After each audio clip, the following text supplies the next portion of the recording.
More than 100 people have reportedly been killed in Gaza today after Israeli forces opened fire at Palestinian civilians gathering at an aid distribution point.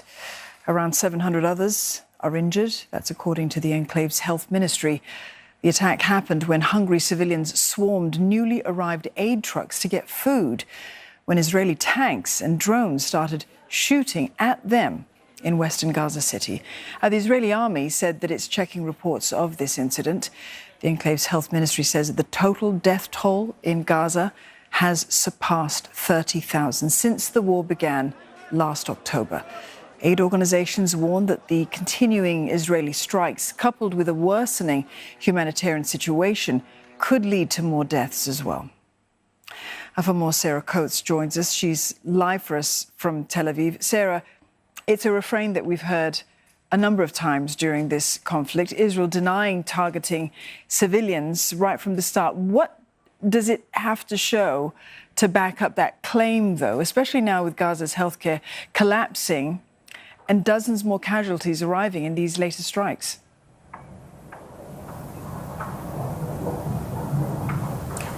Hello, Dawn. Extremely concerning incident that you were just speaking about there. We are hearing from doctors on the ground inside Gaza saying that they are only able to administer very basic first aid in the hospitals to the victims of this attack just a number of hours ago, simply because they do not have the provisions to actually deal with the more serious casualties. So they are actually expecting that death toll to rise from that incident earlier today. Now, what is interesting, Dawn, is what we're hearing from the Israeli military. You mentioned that a little earlier it said that it wasn't aware of any Israeli shelling in that area around the time. We do have a new statement.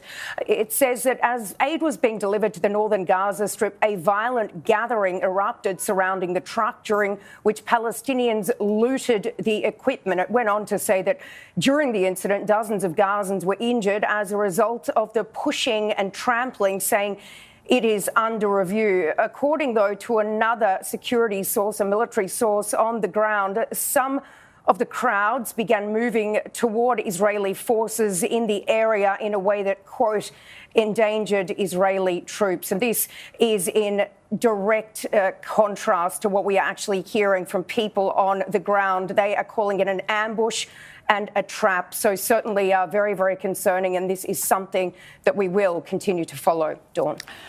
Sarah, we have word that several UN agencies are saying that they're facing a lot of difficulty delivering that humanitarian aid to the southern city of Rafah. Now, if Rafah were to become the centre of conflict, something that we have been saying is a possibility, is there still a safe place for the many, many displaced Palestinians who are sheltering there?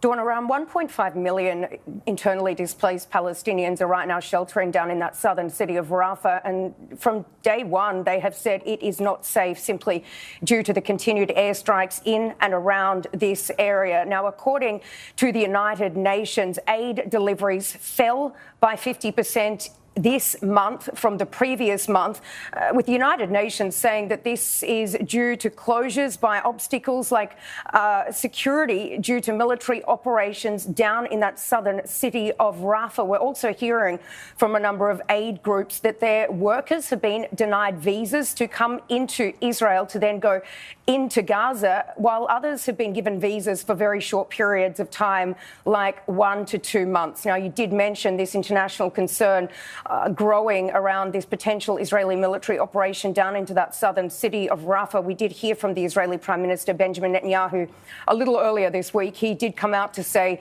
that security plans, evacuation plans have been drawn up for these civilians sheltering there. Didn't elaborate any further on exactly where these people are supposed to go, but he also said they'll have the opportunity to leave. But the question everyone's been asking this entire time is to where?